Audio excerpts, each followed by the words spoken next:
बोलो बांके बिहारी लाल की जय। माघ मास 11वां अध्याय। यमदूत बोला, मोक्ष के इच्छुक को सदैव शालिग्राम की 12 शिला में और वज्र या कीट निर्मित चक्र में वासुदेव भगवान की पूजा करनी चाहिए। उसके पूजन से जो फल प्राप्त होता है वह आपको सुनाता हूँ। हे वैश्य, यह पूजन सब पापों का विनाशक, सब पुण्यों का दायक तथा सबको मुक्ति प्रदान करने वाला है।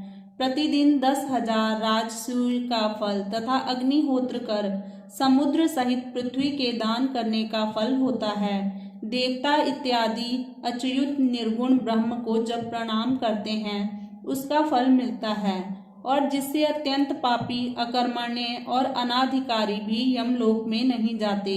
स्वर्ण कमल युक्त 12 करोड़ शिवलिंग को 12 कल्प पूजने का फल एक दिन में ही प्राप्त होता है।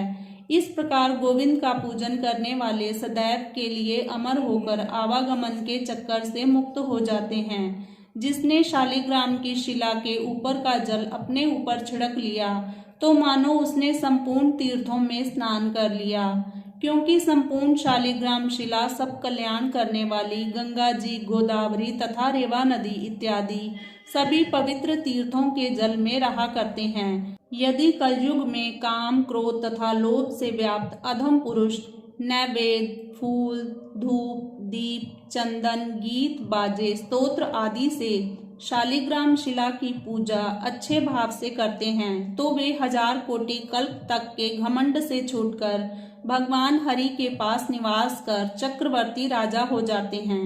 जहाँ शालिग्राम शिला रूप में भगवान केशव उपस्थित रहते हैं वहां पर देवता, सुर, यज्ञ और 14 लोकों का वास है। शालिग्राम शिला के सम्मुख श्राद्ध करने से पितर तृप्त होकर सैकड़ों कल्प स्वर्ग में निवास करते हैं। जो लोग नित्य शालिग्राम शिला के ऊपर का जल पीते हैं उनको उसके आचमन से सहस्त्र कोटि तीर्थ करने के समान पुण्य लाभ होता है।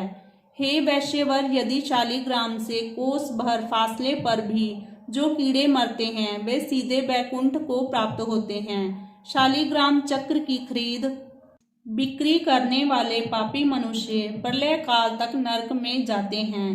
हे वैश्यवर, घोर वन में जितेंद्रिय होकर तप करने से जो फल मनुष्य पाता है वही गरुड़ ध्वज वासुदेव भगवान को स्मरण करने से और उनकी शरण में जाने से पाता है और नरक में नहीं जाता। पृथ्वी पर जितने तीर्थ और पुण्य स्थान हैं वे संपूर्ण विष्णु भगवान का नाम मात्र लेने से प्राप्त होते हैं। हे वैश्य, जो वैष्णव शिव की आलोचना करता है वह निसंदेह नरक को जाता है और वह कभी भी स्वर्ग प्राप्त नहीं कर सकता। बोलो बांके बिहारी लाल की जय। माघ मास महात्म्य 12वां अध्याय। यमदूत बोले, जो पुरुष प्रसंगवश भी मास की दोनों एकादशियों को व्रत रखता है यह यम के दुखों को कदापि प्राप्त नहीं करता और तीनों लोकों में भी उसके समान कोई शुद्धात्मा पुरुष नहीं होता। एकादशी पाप नाशक भगवान पद्मनाभ के दिन मनाई जाती है। जब तक मनुष्य एकादशी उपवास नहीं करता तब तक उसके शरीर में पाप व्याप्त रहते हैं। हजारों अश्वमेध और सैकड़ों वाजसूय यज्ञ भी एकादशी उपवास की 16वीं कला के समान नहीं हैं।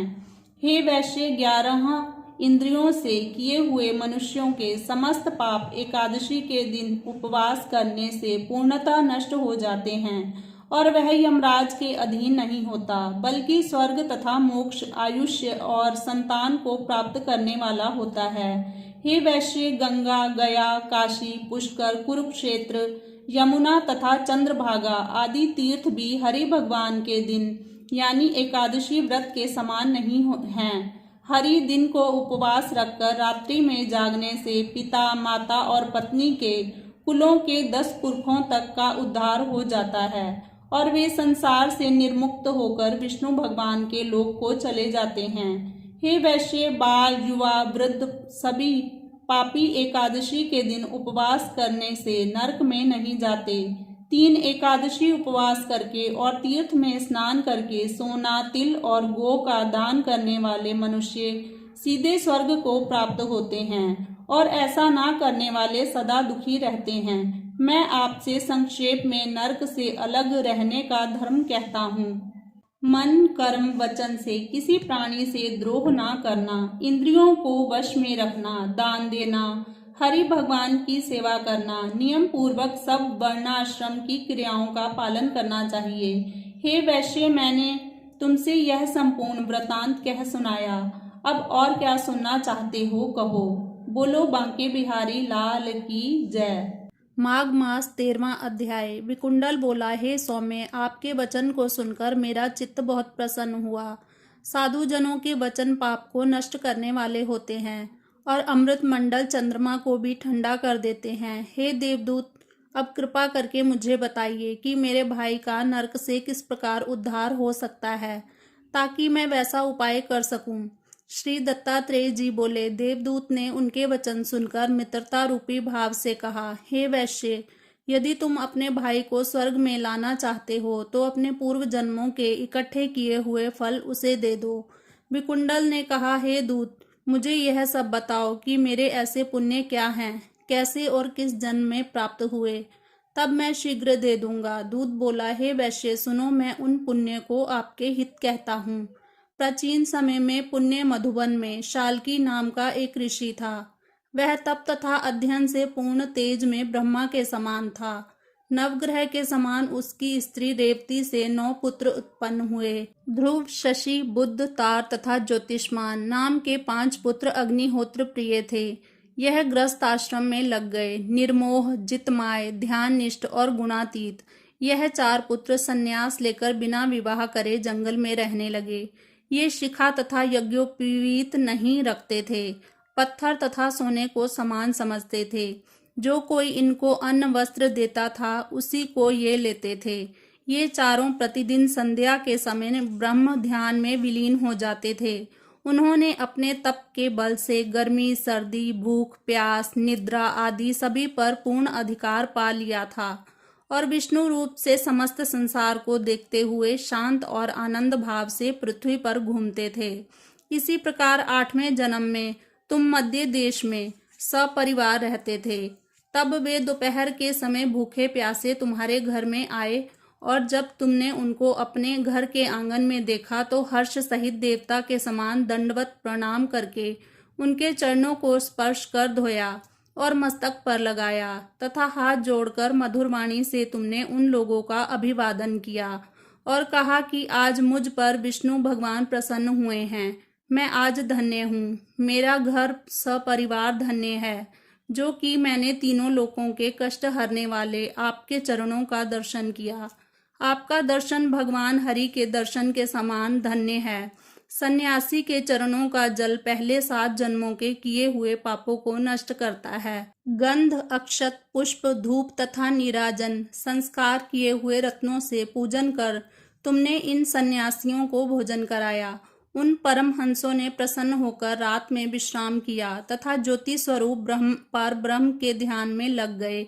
हे वैश्यवर, इन सन्यासियों के अतिथि सत्कार का पुण्य जो तुमको मिला उसका वर्णन मैं 1000 मुख से नहीं कर सकता। आप भूतों में प्राणी, प्राणियों में सद्बुद्धि वाले हैं, मतिमानों में मानव और मानवों में उत्तम ब्राह्मण हैं और ब्राह्मणों में विद्वान, विद्वानों में पुण्य करने वाले और पुण्य करने वालों में ब्रह्मवादी हैं। सत्वगुणी ब्रह्मवादी गृहस्थ के घर में विश्राम करने से उसके जन्म जन्मांतरों के पाप क्षण भर में नष्ट होते हैं। यदि अपने भाई को नरक से विमुक्त करना चाहते हो तो अपने 8वें जन्म के पुण्य उसे दे दो। दूत के ऐसा कहने पर उसने अपने भाई को वह परम पुण्य अर्पण कर दिया। वह नरक से निकल आया। देवताओं ने इन दोनों पर फूलों की वर्षा की, फिर वे स्वर्ग में चले गए और दूत अपने स्थान को चला गया। यह देवदूत का वाक्य बुद्धि देने वाला है। हे राजन, इस इतिहास को जो कोई सुनता या पढ़ता है वह पाप से मुक्त होकर 1000 गोदान का फल पाता है। बोलो बांके बिहारी लाल की जय। माघ मास 14वां अध्याय। कार्तवीर्य बोले, हे विप्र श्रेष्ठ, हे सुव्रत, किस कारण से माघ स्नान का बड़ा प्रभाव कहा जाता है। एक वैश्य माघ स्नान के पुण्य से छूटकर दूसरे के साथ स्वर्ग में कैसे गया, उसका वर्णन कृपया मुझसे कहिए। दत्तात्रेय जी ने कहा, हे पुरुष उत्तम, जल स्वभाव से ही उज्ज्वल, निर्मल, शुद्ध, सफेद, मलनाशक, पापों को धोने वाला है, प्राणियों का पोषण करने वाला, जीवन तारक तथा नारायण देव है। ग्रहों में सूर्य तथा नक्षत्रों में चंद्रमा की तरह उत्तम सब कार्य के लिए माघ महीना है। मकर सूर्य में माघ महीने में प्रातःकाल गाय के पैर डूबने योग्य जल में भी स्नान करने से पापियों को स्वर्ग मिलता है। हे राजन, अशक्त इस योग में 3 ही दिन स्नान करें तथा धन का इच्छुक यथाशक्ति दान करे तो वह मनुष्य दीर्घायु और धनी होता है। माघ महीने में सब तिथियों का सत्कार कर 12 स्नान करने वाले को मुक्ति पद प्राप्त होता है। अब मैं तुमसे माघ स्नान के उच्च नियमों को कहता हूँ। उत्तम मनुष्यों को भूमि पर सोना, तिल मिलाकर घृत का हवन, सनातन वासुदेव भगवान के प्रति त्रिकाल पूजन तथा दान कर अखंड दीपदान करना चाहिए। हे राजन, यह पुण्य नष्ट नहीं होता। माघ महीने के अंत में हे राजन, ब्राह्मणों को यथाशक्ति भोजन करावें और दक्षिणा दे तथा एकादशी के नियम से माघ स्नान का उद्यापन करें। माघ मास में हे गोविंद, हे अच्युत, हे माधव, हे देव, इस स्नान से मुझको यथोक्त फल दीजिए। मौन रहकर इस मंत्र का उच्चारण कर तथा सुमिरन करें। हे नरोत्तम, जो लोग माघ मास में गंगा जी में स्नान करते हैं वे 4000 युग तक स्वर्ग में निवास करते हैं। ऋषियों ने कहा है कि जो कोई मनुष्य माघ मास में गंगा या यमुना के संगम में स्नान करता है वह प्रतिदिन 1000 मुद्रा सोना तथा 1000 कपिला गौ के दान देने के समान पुण्य प्राप्त करता है। बोलो बांके बिहारी लाल की जय।